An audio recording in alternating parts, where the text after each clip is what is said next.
Ini video yang lagi viral nih, ibu-ibu. Kita lihat ya.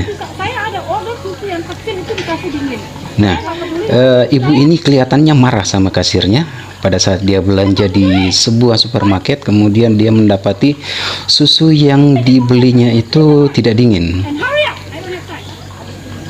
Nah, di sini dia protes nih. Tapi pertanyaan saya, sejak kapan ada susu literan yang dimasukkan ke kulkas ya? Biasanya yang kemasan kecil yang dimasukkan kulkas. Lagian juga kalau sudah tahu itu tidak dingin, ngapain dibeli? Itu kan kalau kita belanja di supermarket kan kita sendiri yang ngambil produknya ya.